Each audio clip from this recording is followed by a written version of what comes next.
everybody. I'd like to welcome you to the Canoe Club. I have a couple announcements first. We were closed Monday and Tuesday. And our bingo was canceled. Next bingo will be at the Hamilton Center, and the following month in March will be here.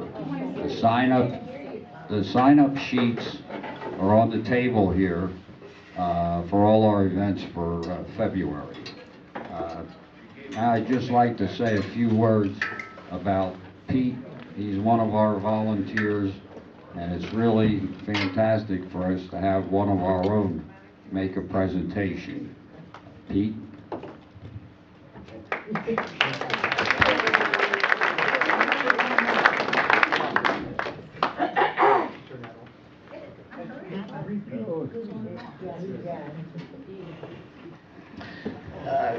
Good morning, everybody. Good morning. I hope it's a good morning. But I want to thank the Canoe Club and the volunteers for allowing me a few minutes to present this story about my dad and the family. I want to say, too, that it's been a pleasure to be a member here. And the one mistake I made was that I didn't become a member sooner. And it wasn't Anne Marie's fault, because she coaxed me for 6 months or longer. Maybe it was a year. And finally I came over. And I certainly haven't regretted it. This type of gathering is the best medicine that money can buy, believe me. If we could only put it in a bottle, we'd make a ton of money. Okay? I also want to, I especially want to thank the kitchen crew for the fine job that they do, and thank them sincerely for what they do in the kitchen and feeding us every time we need a luncheon. And we should have a round of applause for the kitchen crew. Without them, we would probably starve to death. No, I would. No, you always have Nancy. Yeah. Okay. I got this from a friend of mine. I should never say old, because we're all elderly.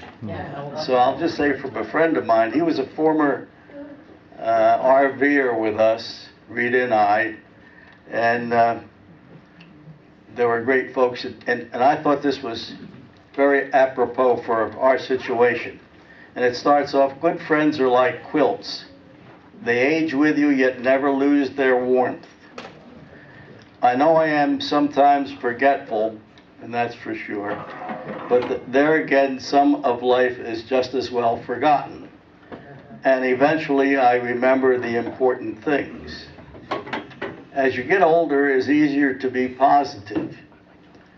You care less about what other people think. I don't question myself anymore. I've even earned the right to be wrong. So if I make a few mistakes, you know why. So to answer your questions, I like being old. It has set me free. I like the person I have become. I'm not going to live forever. But while I'm still here, I will not waste time lamenting what could have been or worry about what will be. And I shall eat dessert every single day if I feel like it. That's... I thought that was pretty good, so I just... I want to introduce... Where is that now? My family. Let me see if it's over here. Yeah, here it is.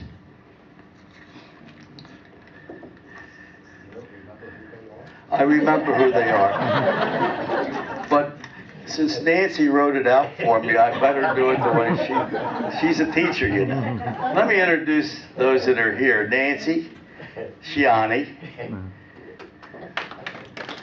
Frank, her husband, my daughter Donna, and Jim Smith, her husband. They're real nice folks. They won't bite anybody.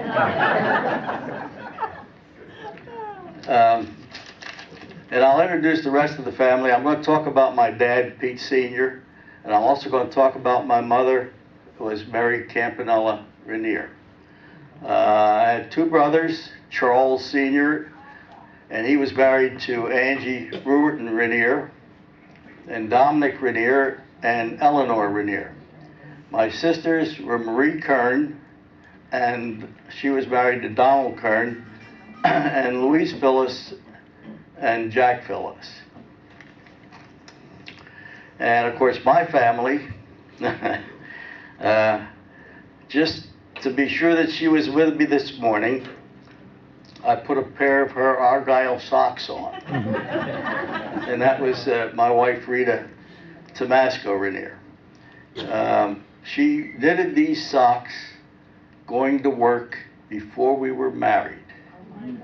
So they go back before 1949, and I'll show them to you. Okay. They're my socks. And they've lasted this long. It's just remarkable, I think, that they've lasted this long. And of course, I've already introduced Nance and Frank and their children, John and Carolyn, and Donna and Jim, and their children, Emily and Hillary, and my son, Pete, and Dawn Cochran Ranere, and their two children, P.T. and Dana. Okay. Wait a minute. I've got to have some water. My mouth is getting dry. You need the lemon? No. Excuse me.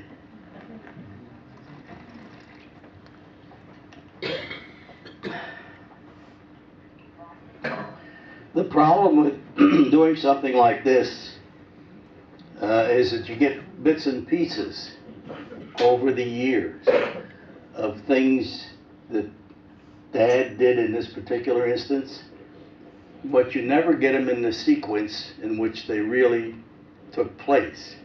And putting them in the sequence which they took place is sometimes different to do. I took the time to try to confirm things that I come across so that I'm not telling you stuff that's not so. And by the way, I do have to thank Angela Donio. She found some information for me that really clarified a lot of the things that are in this talk. And it was through a study that she had or came across. My little talk is going to start with the early Italians. If I went any further back, I would be talking about the history of the town of Hamilton.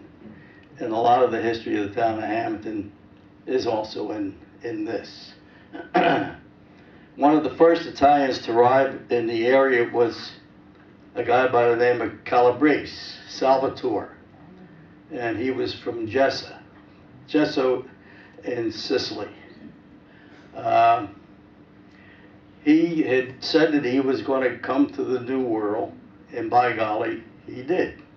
He arrived in the United States sometime around 1863. And he liked what he saw, so he started writing home to his family and friends. And one of those that he wrote to was a Matteo Campanella, and the other was an Antonio Capelli. Antonio Capelli is the same individual that was responsible for the founding of the Mount Carmel Society.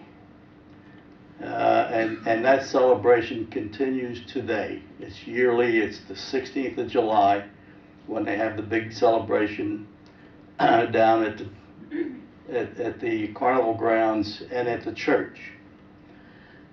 Matteo and Antonio Capelli arrived around 1866, and that corresponded with the time that the town was incorporated.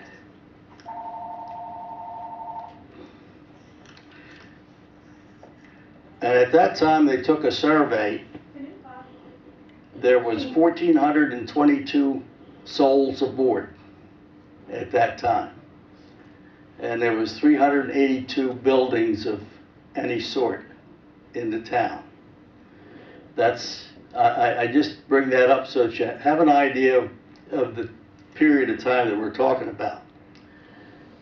When Matteo Campanella arrived, his boat docked at New York City, and he had made friends with a family from England by the name of Sibley.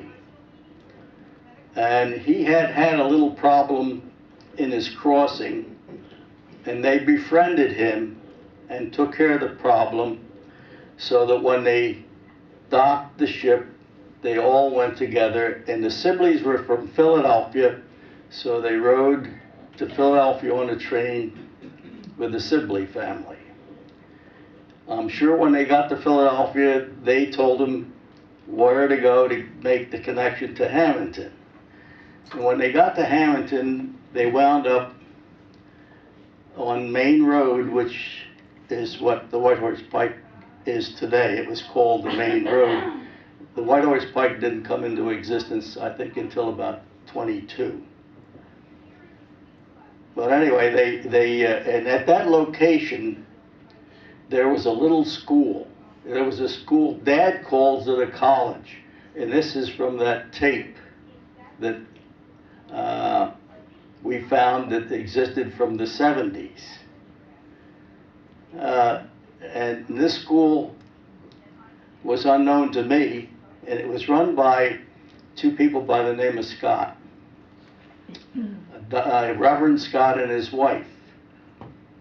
And they befriended a lot of the immigrants that came into the country by offering them food and shelter for work provided. And a number of the Italians that came over, by the time they got here, they had nothing but the clothes on their backs, maybe a little satchel, and that was it. So it was good that they did that for them. And they did that for Matteo Campanella, and I would imagine Antonio Capelli took advantage too. They stayed as long as they wanted. When they were ready to leave, they left, and they went and bought property on Pine Road, both of them. Well, Matteo had written to his brother Dominic, who was still in Gesso, and he came over about 4 years later. And he went over to Pine Road and stayed with his brother, and they cleared the ground and built a shelter together. Sometime a little bit later, the Sibley family makes an appearance again, and this time they have their niece with them, and her name was Louise Money, of course from England, and she meets Matteo, and they fall in love, and they get married. Now there's Matteo and Louise and Dominic at the house, and Dominic before long realizes that two's company and three's a crowd. So Dominic leaves, and he buys a piece of property on Main Road at about where Broadway comes out to the Pike. And he starts the same thing all over again, clearing the land and building a shelter. And a little while later, Louise's sister Emily makes an appearance on the scene. And she goes to visit her sister Louise, and of course they're excited to introduce her to Dominic, Matea's brother. They jump in a wagon and they drive down to the corner and they go over to Dominic's house. And when they're introduced, shortly thereafter, they fall in love and they get married. Now, this was so important to me because Dominic and Emily happened to be my grandfather and grandmother. They didn't know it at the time. They probably would. But anyway, and it's all in the book, The Story of Hamilton. It tells you exactly where they were married and the day they were married.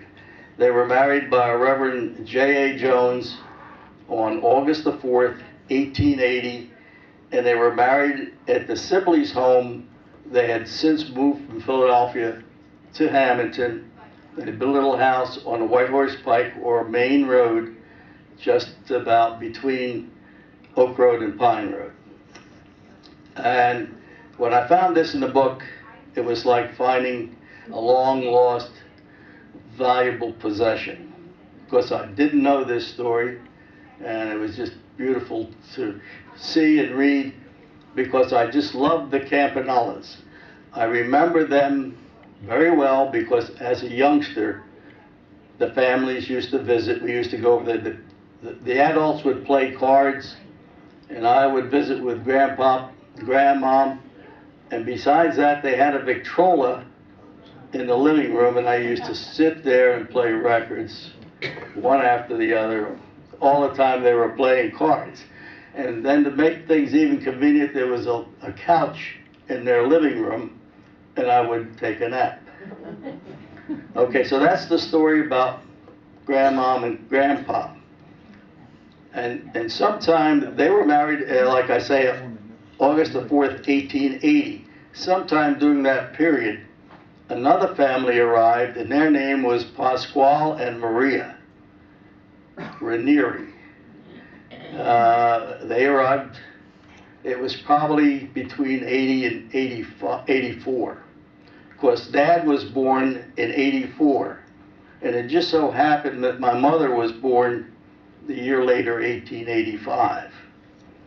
And they, of course, went to the, they wound up also going to the school at Fairview Avenue and White Horse Pike, and they stayed there for a time until the school, as happened so many times during those years, big wooden structures caught fire and they burnt down. So they had to, they left the area, they left there, they went and lived with somebody on Pine Road. I tried to, it's on the tape, but I couldn't distinguish the name. So I don't know who they lived with, but they stayed there for a while.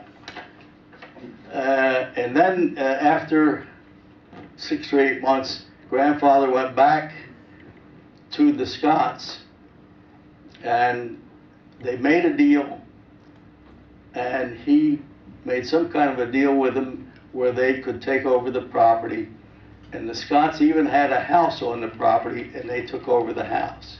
And that's where they moved into at that point in time. They eventually settled on the property, but that was a few years later.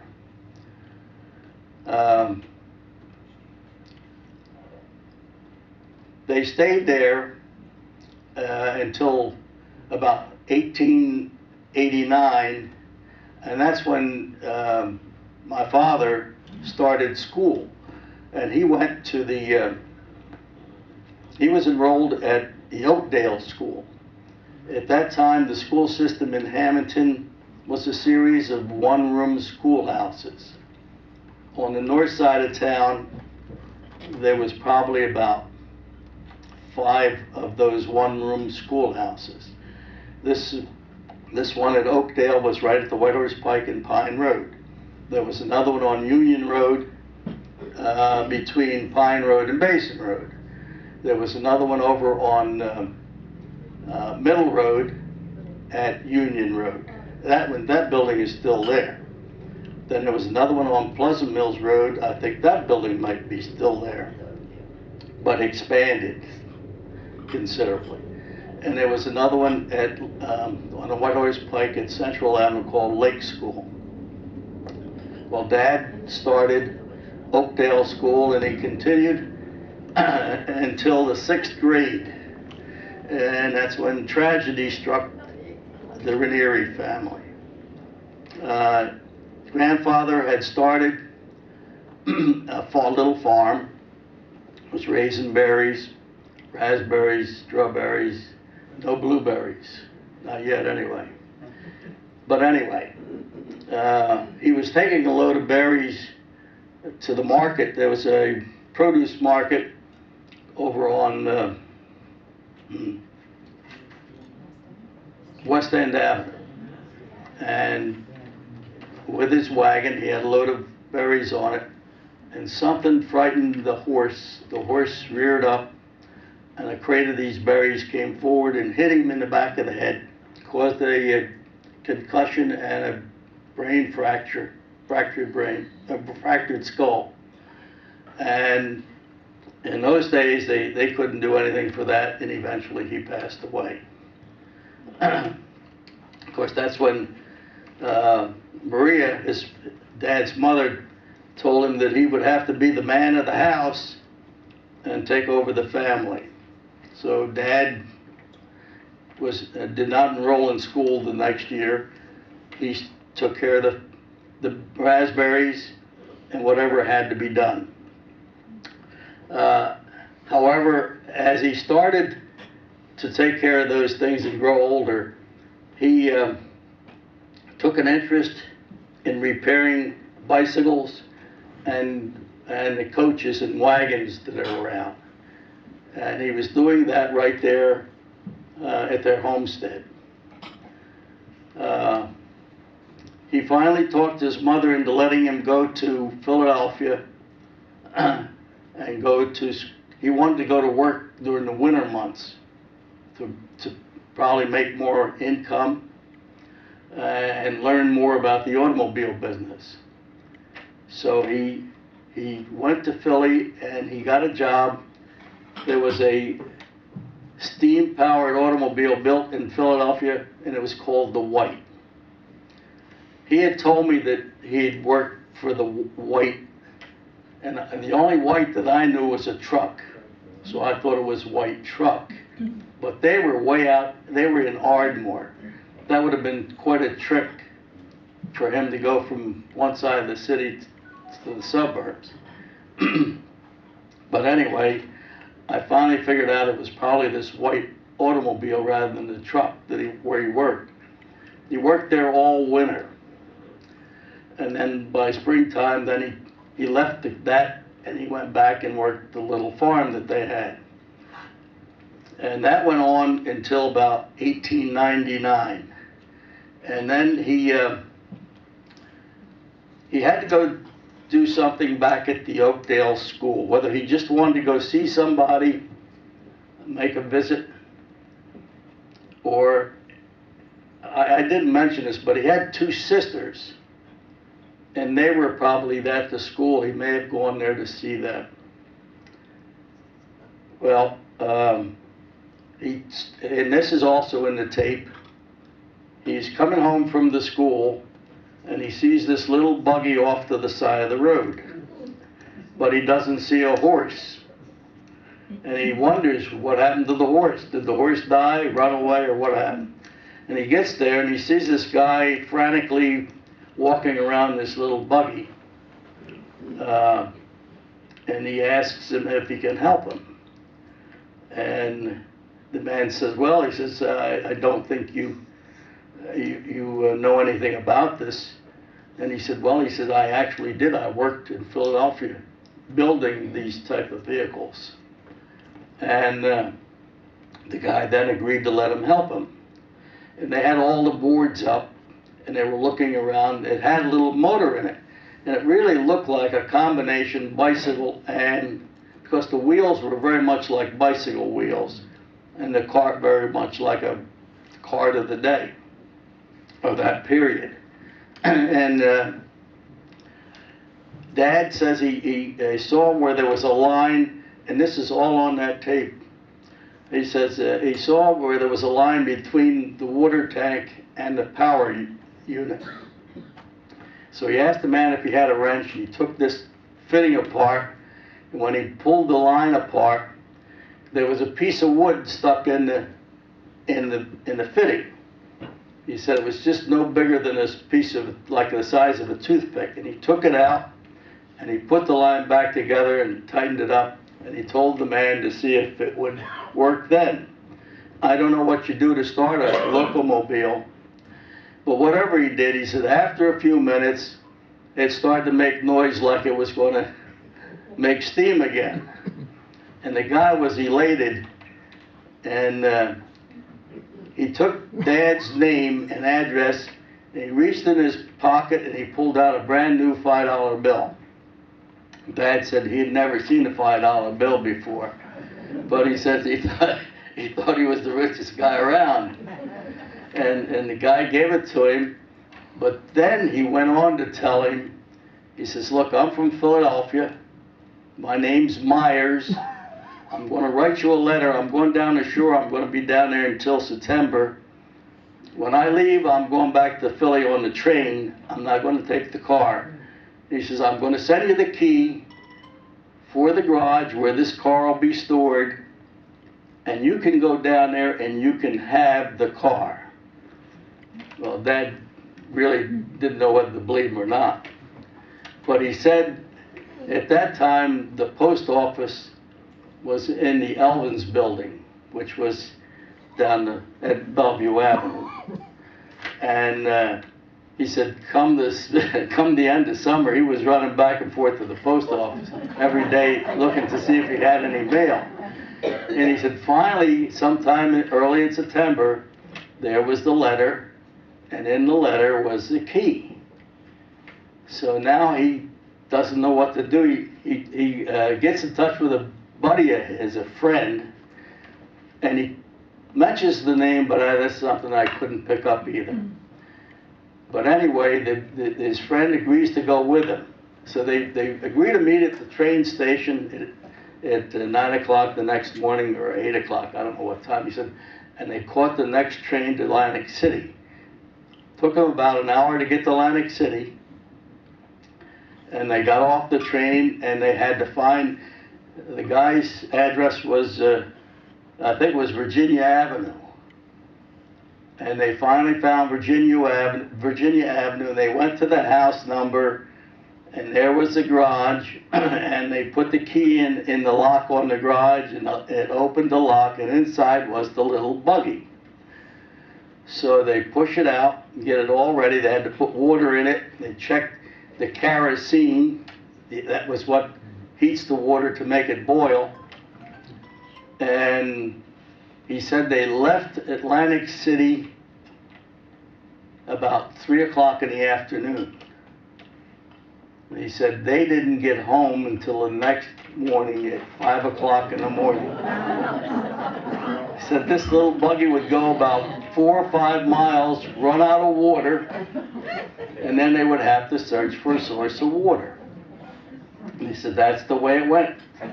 And that was probably why the guy gave him the key.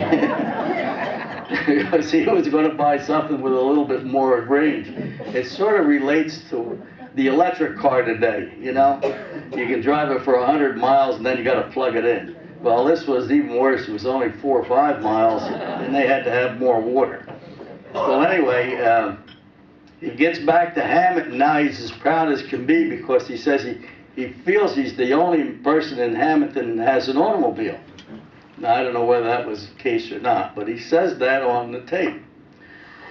Well, anyway, the next year, he's convinced that he wants to be in a business other than farming. And he convinces his mother, and he goes in town and he rents a store on Bellevue Avenue from a fellow by the name of Anderson. And Anderson had a feed store at 2nd and Bellevue Avenue, and that's in the book.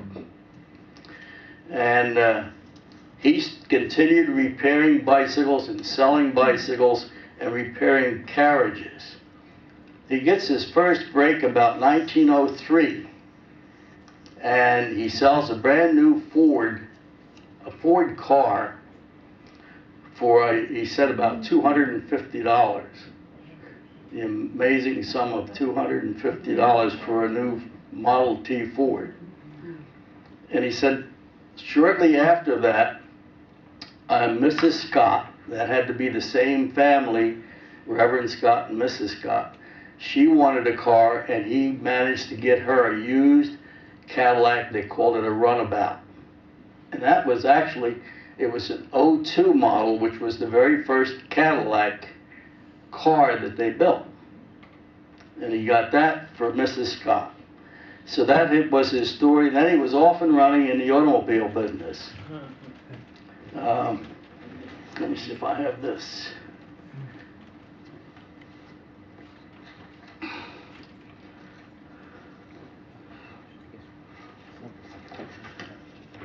Well, let me show you the picture of the Campanella family. This is from the turn of this is about 1900. And that's 8 of the 9 children that they had. There was one more, and that was my Uncle George, and he's in the picture. I'll show you just soon. But anyway, I'll put this over on the table, or you can pass it around if you want. And the names are on the back. But in 1903 or '04, he bought that little car. They called it a auto car, touring car is what they called it. Now let me read this article. This was in the paper. It was probably done at the 100th anniversary on Pine Road when they were celebrating the Mount Carmel Society. And it was put in the paper. I went over to the library and I searched all the local papers, but could not find this article. So it had to be either in the Camden Courier or the Atlantic City Press. But this is the way it reads. Early motorists, several Hamilton residents seated in a 2-cylinder auto touring car back in the early days of the automobile. From left to right, and that's my Uncle Frank Tomasella. That's the same Tomasella, that Tomasella Winery. Then Emily Campanella is the second picture. Then P.T. Ranere Sr., he's sitting right here. Then behind Emily is Julie Campanella. And then my mom is sitting in the back. And George Campanella is hanging on the back of the car. And the articles, I'll read part of this to you. Forming a part of the history of Hamilton, the automobile industry, the history of P.T. Ranere, proprietor of the Hamilton Auto Station and Chevrolet agent, which bears its name, reads like a growth chart of our town and one of the larger factors of our national economy. P.T. Ranere, among the oldest entrepreneurs in point of continuous operation, began as a lad of 14 when he opened a bicycle repair shop on the White Horse Pike in 1899. His first automobile came in that year when he obtained a locomobile steamer. However, bicycles and a few single tube auto tires, they actually called them shoes in those days, constituted his inventory. 1900, April 1st to be exact, Ranere broke ground at his present location, 244 Bellevue Avenue, with the bicycle business in mind. In '03, Pete sold his first car from this location, a second-hand single-cylinder Cadillac, and that was the '02 Cadillac. The car was sold to a Mrs. Scott, as Ranere recalls, lived at the time on the White Horse Pike. That's Main Road, anyway. In 1904, Ranere bought a 2-cylinder auto touring car, which he operated as a jitney the following 3 years, along with his business. He is now converted to the automobile business, handling in succession Ford, Overland, Peerless, Maxwell, Columbia, the American Underslung, Marmon, and Hudson. Most of our younger Hamiltonians have never even heard of some of these cars, while others of our older residents have forgotten them long ago. And that's this article. I'll let you pass that around too. You can take a look at that. This is another picture of that same automobile.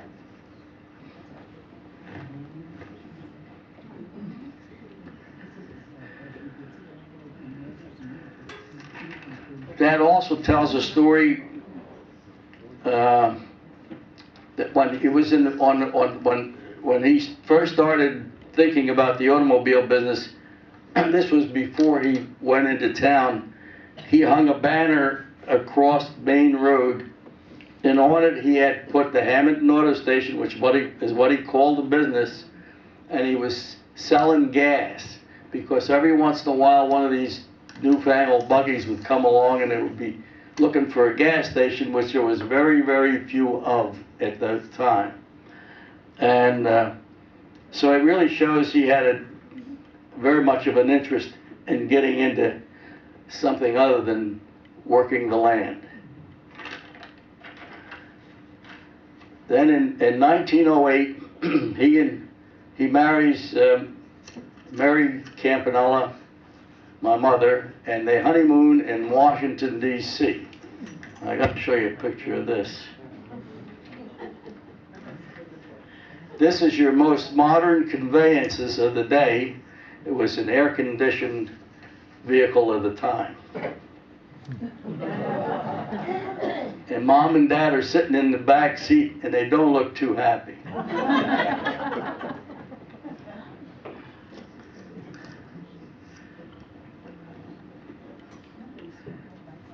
Now, about this time, this is about 1914, Dad's business was beginning to grow, and he bought 244 Bellevue Avenue. And he began to add on to that business. Let me see if I can show you that picture.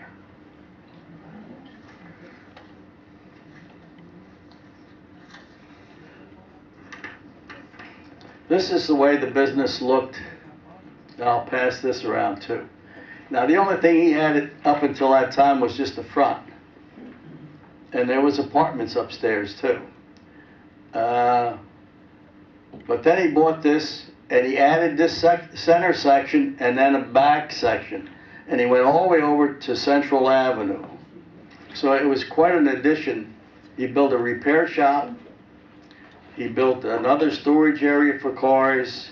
He they had a wash rack and a lubrication lift in that area.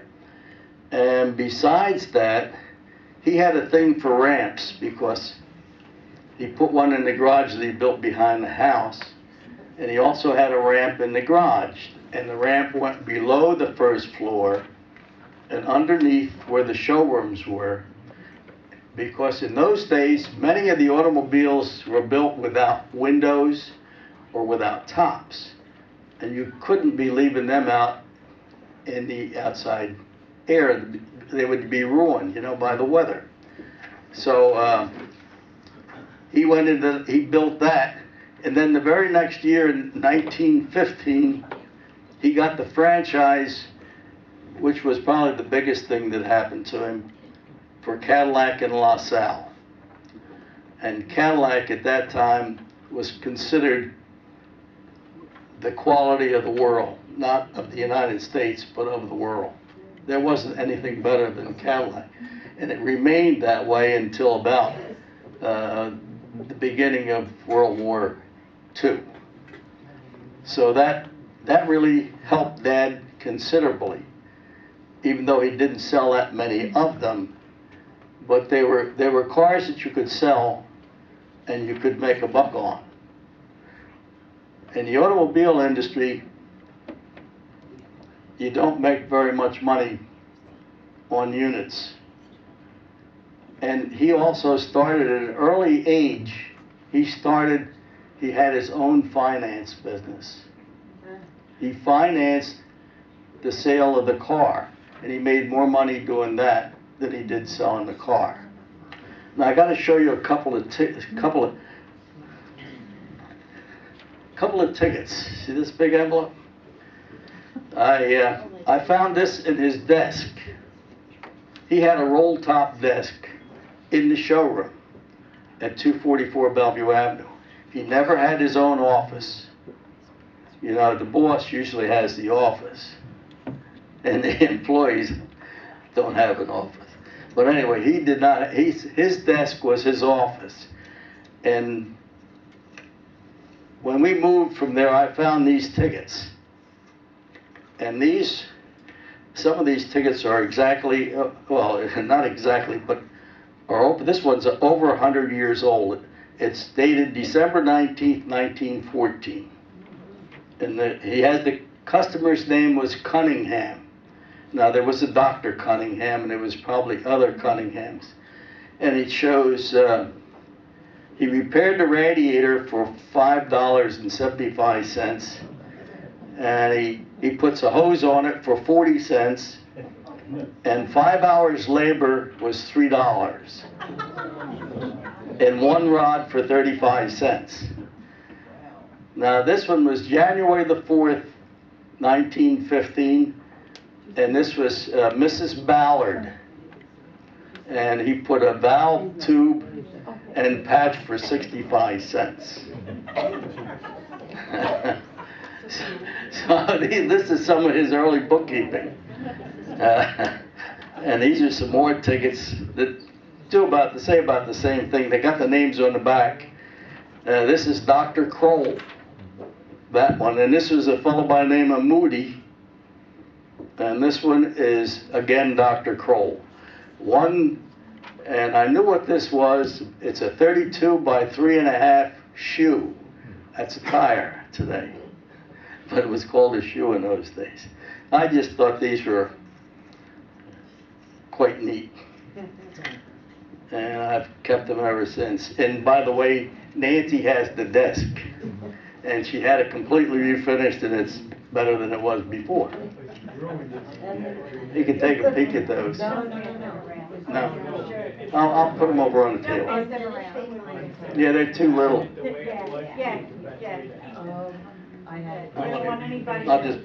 I'll just put them over here. Yeah, they might tear. Yeah.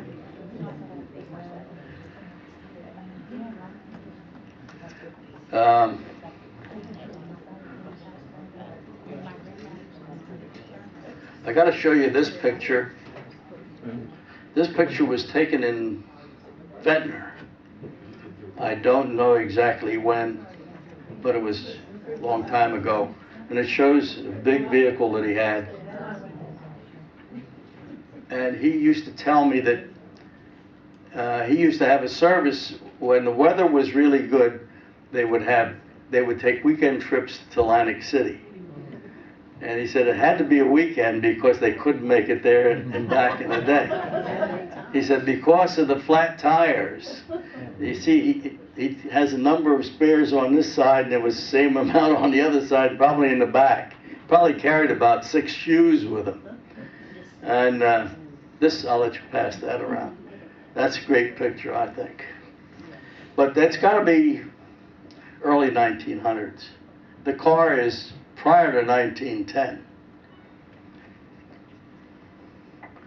This is a picture, you saw the other picture with the family in it, and my Uncle Frank and George Campanella. This is the same thing, only 50 years later, only in a modern type automobile. And I'll pass that one around and take a look at that.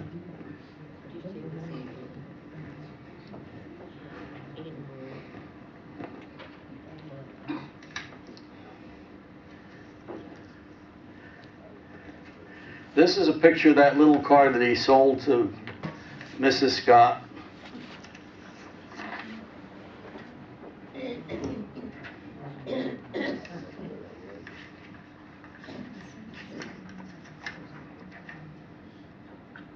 And this is an article, I researched the paper starting about late 1890s to see what I could find of interest and also in relation to the automobile industry.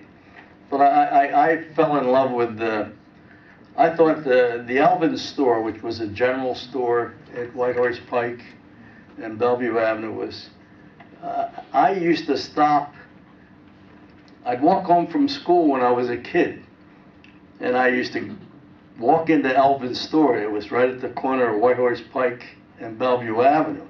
And the front was just like one of those Western stores you see in the movies. You know, a little porch and a roof overhanging. And I used to go in there and get a few pieces of candy if I had a nickel in my pocket. And I found this article. This is in the paper, and it says, "This is the time of the year when your horse needs blanketing. Neglect may mean the loss of your horse. We can sell you an excellent blanket for $1.60. Others of good value for less money. We can probably do you good on muslin and other cotton goods. Ask to see our 8-cent muslin." George Elvins. This one had a picture of a little carriage on it, and this is without any power. This is horse-drawn. You could buy it brand new from Elkhart Carriage and Harness Manufacturing for $55.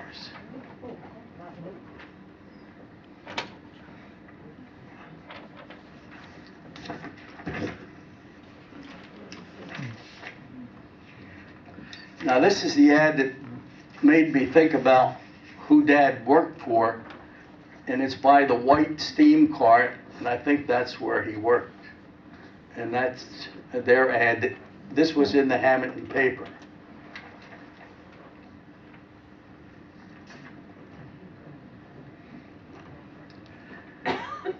And of course, when I saw this, I fell in love with this because I was interested in aviation. It's about the Wright brothers. This is 1908. South Jersey Republican, October 1908. The Wright brothers were demonstrating their airplane to the Army to see if they could get an order for some of their airplanes. And this is the way the reporter reports the story. I'll just read a few lines of this because I think it's so great. "The great broad circles like those of a huge white eagle, this machine in no sense a balloon, but a real flying device, swooped and glided. Now it was close to the earth. Now it soars 159 feet in the blue sky. It was flying the most perfect mechanical flying the world has ever seen.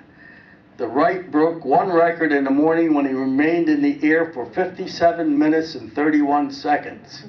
In the evening, he smashed this record by sweeping aloft for 62 minutes and 15 seconds. Then when it was all over, he took on his airship a companion for 6 minutes. The two men soared above the trees and the buildings." That's quite a change from what we have today. This is the early telephone. This is an ad by Bell Tel. And it tells of the convenience of the phones if you're traveling.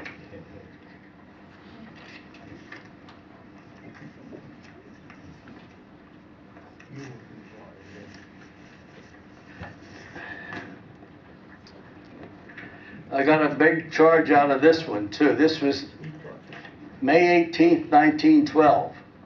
And this is about Gettysburg, where the battlefield is. This Memorial Day excursion to the famous battlefield, Thursday, May the 30th, 1912. Oration by Theodore Roosevelt at 2:30 p.m. in the National Cemetery. Special train leaves Hamilton at 7:20 a.m., returns leaving Gettysburg at 5:45 p.m. Round trip, the price of a lunch, $3.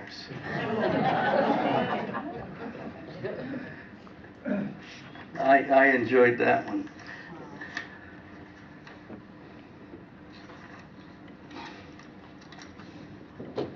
This is a picture that was in the paper a little while back, and it's a picture of Dad in his younger years with Dr. Esposito. he and Dr. Esposito were pretty close. Became very good friends. The gentleman sitting there, I don't know who it is, and I haven't been able to find out.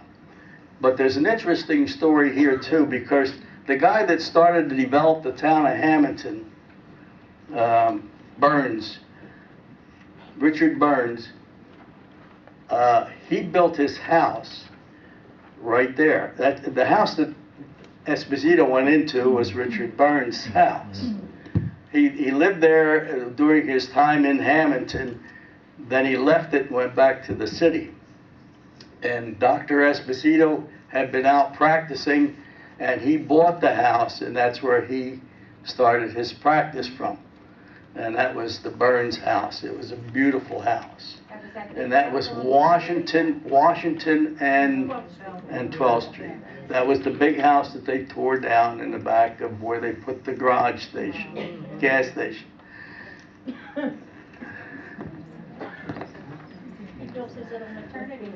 Yeah, he had, then that was the first hospital in the town of Hamilton. It was run by his wife, who happened to be a nurse. Well, she might have been in the service too. But I got a kick out of this ad because it's for a new Victrola for $75, and that really looks like the Victrola I used to play in my grandparents' home. And then I also got a kick out of this ad down at the bottom. This is the Eagle Theater. When the Eagle Theater first started, it was a tent, and it was like a traveling show. Depending on where there was an empty lot, the next summer is where the tent would be. Now, at one time it was at Bellevue Avenue and 3rd Street. And at other times it was different locations in that same general area almost all the time. And it was a father and a mother and a son. The father ran the projector, the mother sold the tickets, and the son sat the patrons, took them to their seats. And that went on for quite a while. And in the winter months, he would do the same thing, only in a hotel on Egg Harbor Road. He even went to the extent of raising the floor in the hotel so it was sloped up in the back so the people in the back could see the movies as well as the people in the front. Then he eventually built the Eagle Theater, and a few years after that, they built a new theater on Bellevue Avenue, and that was the end of him. It wasn't the Rivoli Theater, it was the Palace Theater. I'll just show you Dad's first ad. So here's one on gas stations. I had to show you this one. This is by Standard Oil. And they showed garages and dealers in New Jersey selling Standard Motor gasoline exclusively. Atco, Badstow, Blue Anchor, Cedar Brook, Winslow, Waterford, Berlin. None in Hamilton. And that was 1916.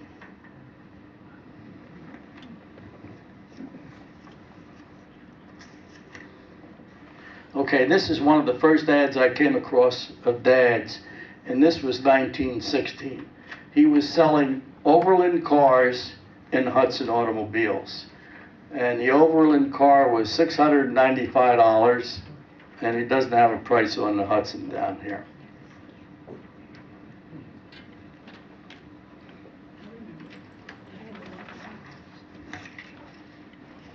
This is another one of his very early ads.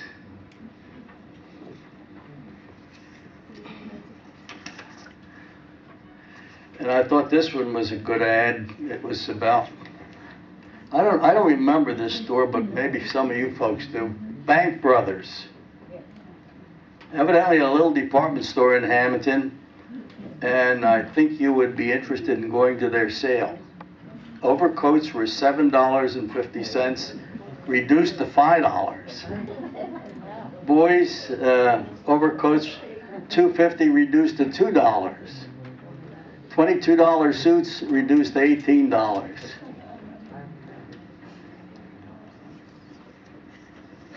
This is another one of Dad's early ads. This is 1917, and this was for the Overland truck. And this is his first ad when he got the franchise for Buick. That was in 1918.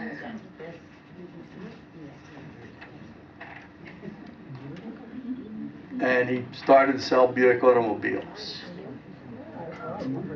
Now, my little talk goes on and says that Dad's family is growing. He has the 2 boys and the 2 girls. And of course, I didn't arrive until a little bit later. But my brother Charlie was in the automobile business all his life.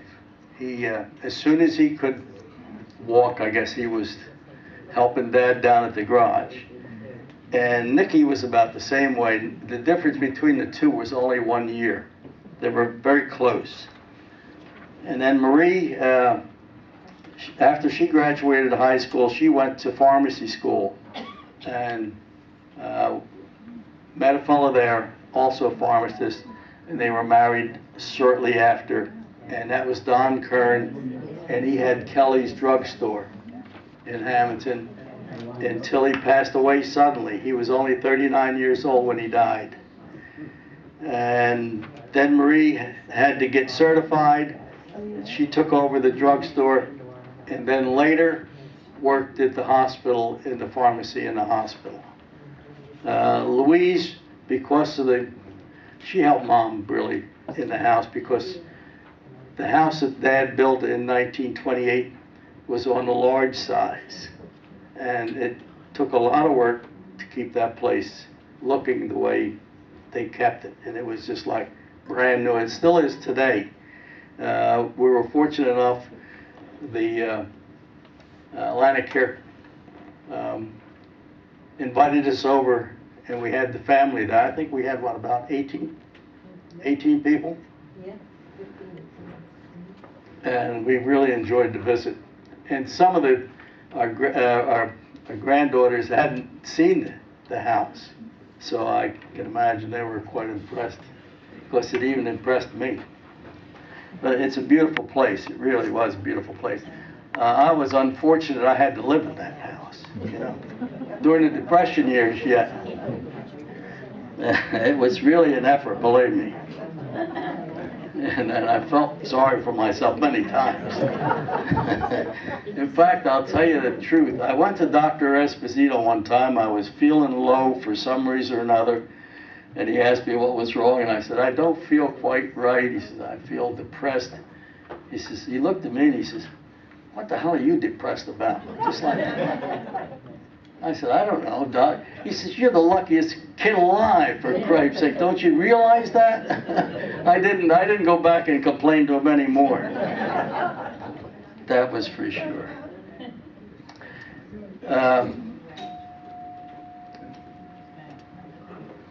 Then we move on with our story, and Dad is elected president of the New Jersey Automobiles Association. That was in 1946.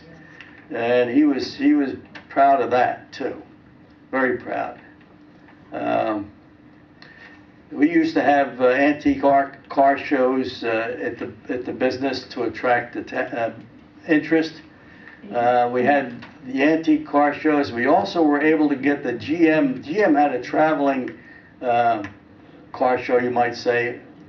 They had these mock-ups of different automobiles. And they were made so that they would actually open up so you could see how they worked, how the engines ran, how the transmissions worked, and how the bodies were built. And we were able to get them on a couple occasions, and that was always very interesting to the people that came to see them. And then in 1975, Dad celebrated 75 years in business. And I guess it's over there. But anyway, we had that folder made up.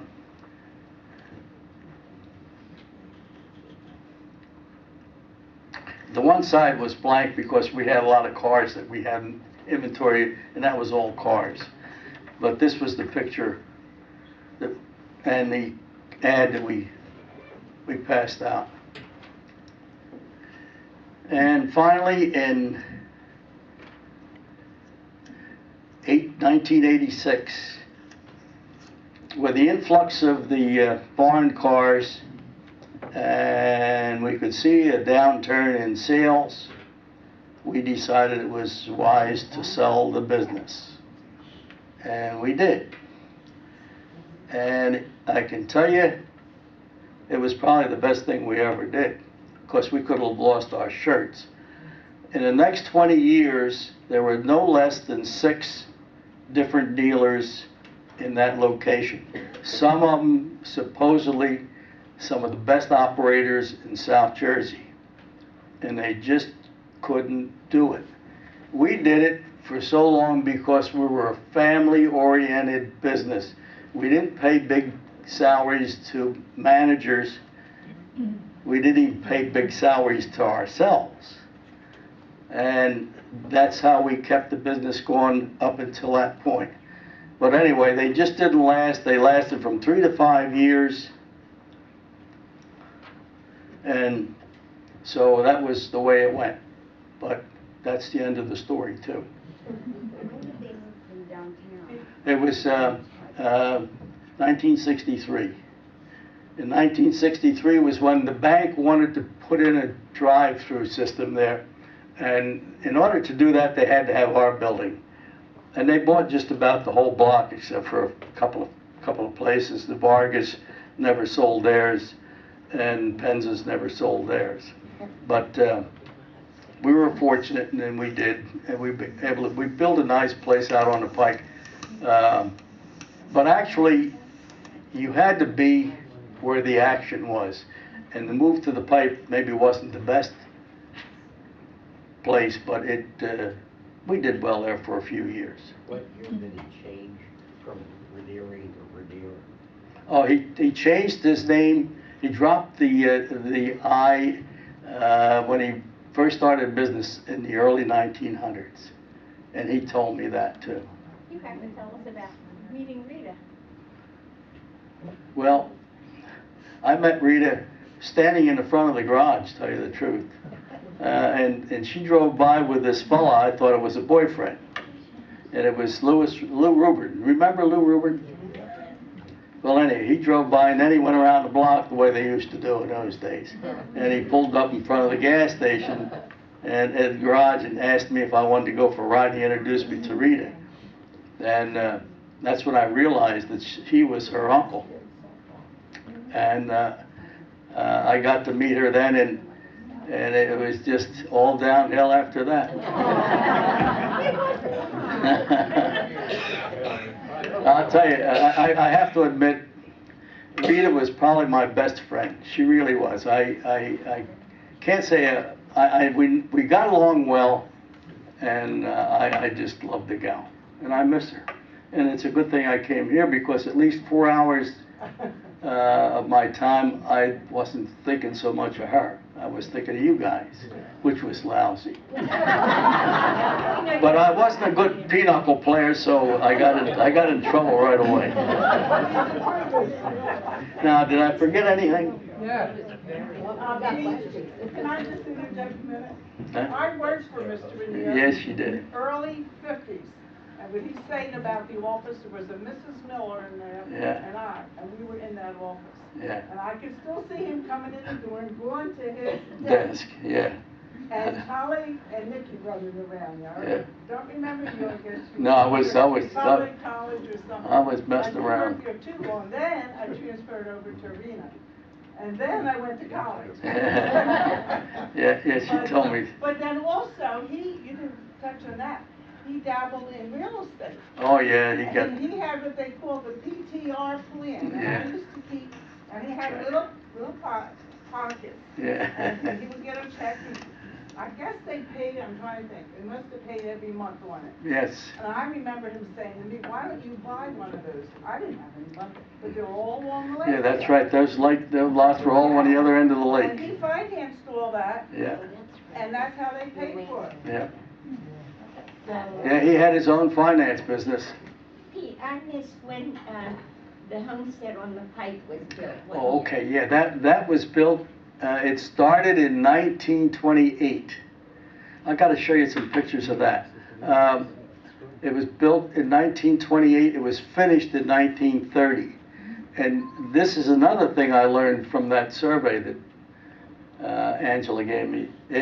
He built the garage at the same time, and I didn't realize that. And that garage, you know, I got to tell you the story. It usually wasn't full upstairs. There would be half a dozen cars up there all the time. But during the Depression years, when people lost their jobs and the banks had to repossess cars and things like that, that top floor was full. I mean, the last car, the tires were just before the ramp. And it was just amazing the weight that that building could withstand. That was a lot of weight up there. But anyway, I got to tell you a story, interesting story too, about that garage. Mom and Dad and Jake Shank and Mrs. Shank, Jake and Dad were close friends. He would walk to town and he'd come in the garage and shoot the breeze. You know, do everybody remember Jake Shank? Okay, he's quite a guy. And Mom and Dad would go down to Florida in the wintertime, and Jake and his wife would go too. So they decided that Norman and I were in 3rd grade, and that we would get together after school so we'd stay out of trouble. That was the wrong thing. See? So I would go over and visit with Norman. He lived right down the lake here.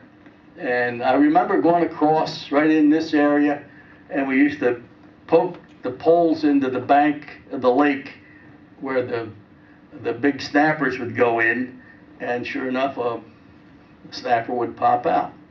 Well, then also Norman would come down to the White Horse Pike and would play around, either would play baseball, depending on the weather. Well, one time Norman was there and the weather wasn't that good, so Dad would never buy me a bicycle. Can you imagine a guy was in the bicycle business?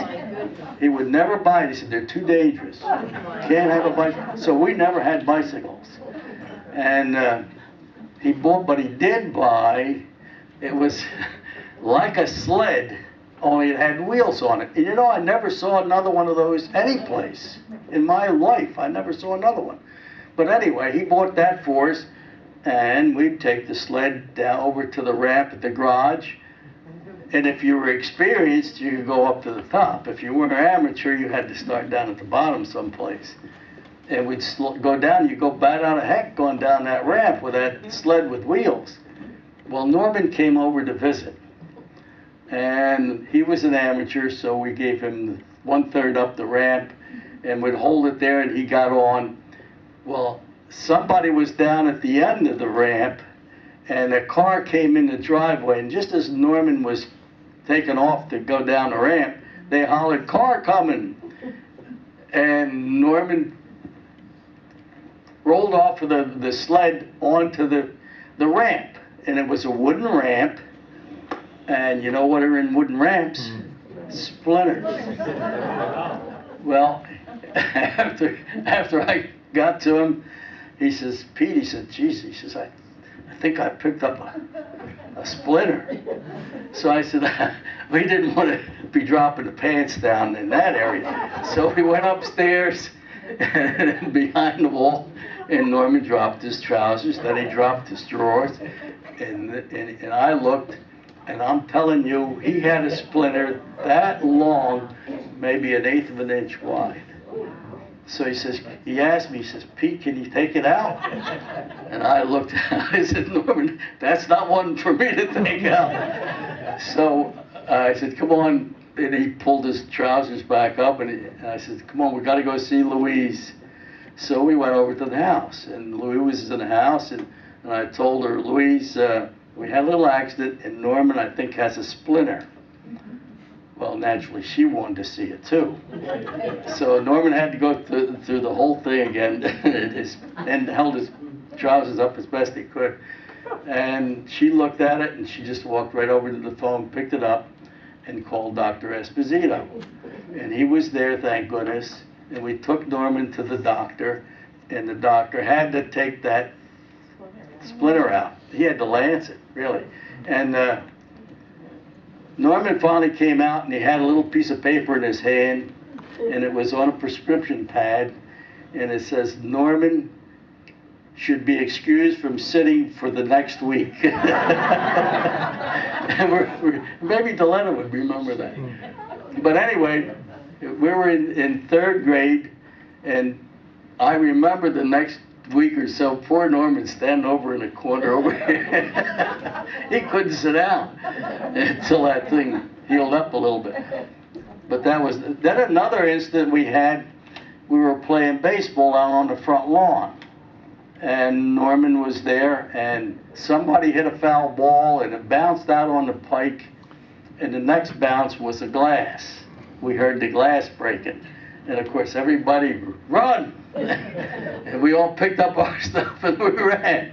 But the guy was the fellow that owned, there was a little bowling alley in town on Egg Harbor Road, North Egg Harbor Road, and what's that first street? Orchard Street? Macellas. Was it Macellas? Macellas. Well, anyway, my job was, after school, I went to the garage, and they put me to work there. And I was the cleaner of the bins, you know, the parts bins, because they get dusty. So, and they call me out. This guy comes walking in the garage, and he says, "Is Pete Ranere here?" And they said, "No, he's down Florida." "No, not him, the young Pete." So the parts guy never liked me. Bennett was his name. Rodney Bennett. Never liked me. And he used to give me the dirtiest jobs and all. So I come out, and the guy is standing there with his hand in his back, and he says, "Are you Pete Ranere?" I said, "Yes." And he brings his hand forward, and he's got my baseball. You know, you put your name on the baseball, you never. he says, "I think this is yours." And then he says, "Well," he says, "I've got a car with a broken windshield out there. What's the next step?" I said, "I can't handle it from here on." I had to get my brother. And of course, they had to put the windshield on the guy. But that was a funny thing that happened. Anyway. Okay, is there anything else? Anybody? I remember when we were in high school, you kids, my husband, used to work in the fields for your father. Because I can remember them saying how they were hoeing next to. Yeah, we used to have, Dad had a little farm too, and he used to raise some sweet potatoes once in a while and stuff like that. And we hired a couple of kids from the school. I think I got them the jobs because I was in school with them. And that was right at the beginning of World War II. Right. Because, we were in high school. Yeah, that's right. Things were scarce. In the 40s. That's right, in the 40s. And I can remember driving by, and your father, I mean, he must have been in his 90s. He was still riding that tractor. Oh, in the crib. He never stopped, believe me. He never stopped.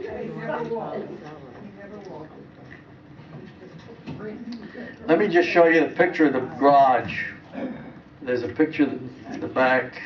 Oh, here's a picture of this was the second school bus of Hamilton. This was a Model T school bus with a wooden body, and it was in the warehouse. It was a prize, believe me, because we even had it in the Halloween parade one time. They managed to get it up on top of a flatbed truck, and they put it in the Halloween parade. Do you have any of that stuff left? No, it's all gone. It's all gone. We sold this to a bus company. I don't remember the name of the bus company, but they saw it and they wanted it, so my brothers were in charge of that stuff and they sold it. I would never have sold it.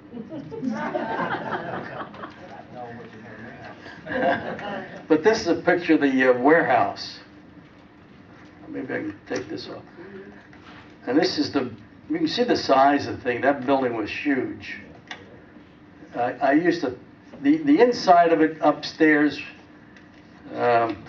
was sort of like a dirigible, because they even had a walkway all the way from one end to the other, in the rafters. The rafters come down, they put a 2x10 laying in there, and you could walk from one end of the building to the other through the rafters. That's a picture of the old warehouse.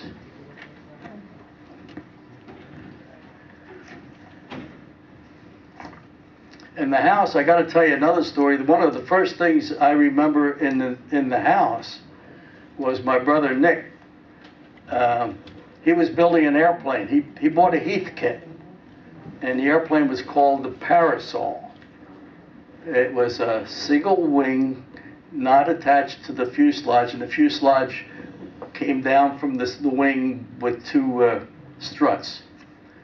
And he built the wing down the basement in the house.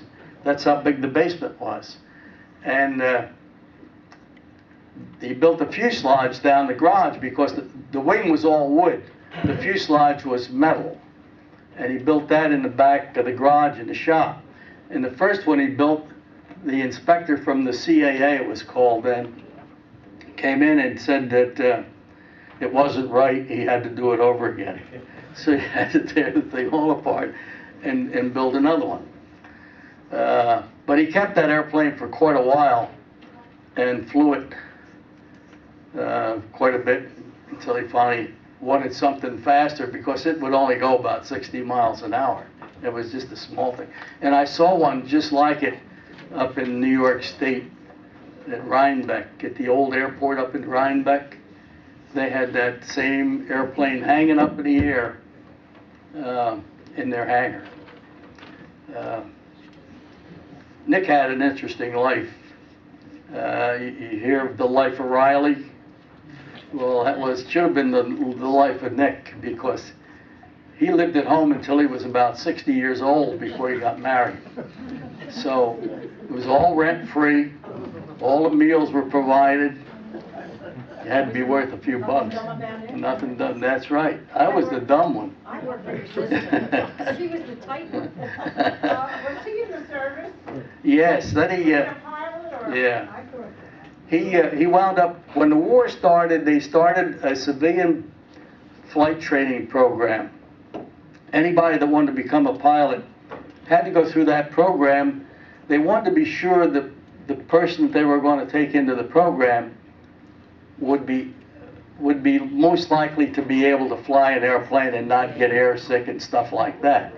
And that was the way they weeded them out. And Nicky actually started a program down at Bader Field, he and a couple other guys. And they continued there until the Army came along. When the submarines were getting too close to the shore, they closed off the first 50 miles along the coast. And that was the end of their program. But the government, since they were pilots and they were instructors, they made them go to Texas. And they put him in a little place called Corsicana, Texas. And he was there for over a year. And finally a Czech pilot came along and said, "You're too short to be teaching." And he washed him out of the program. And Nicky thanked him. He says, "Thank you very much. I'm tired of doing this anyway."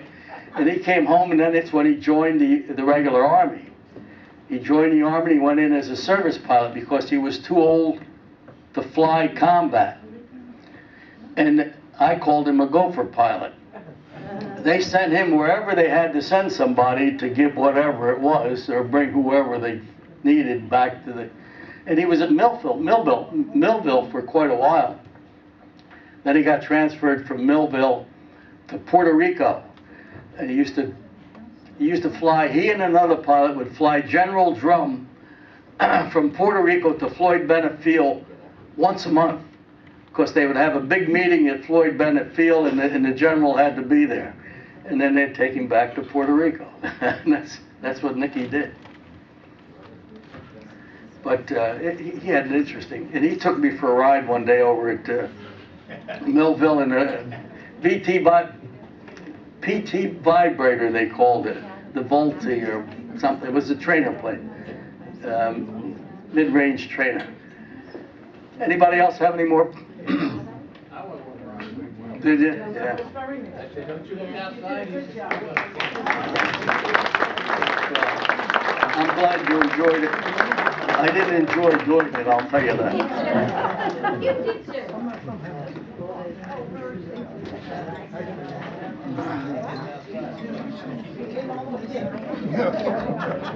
What time is it?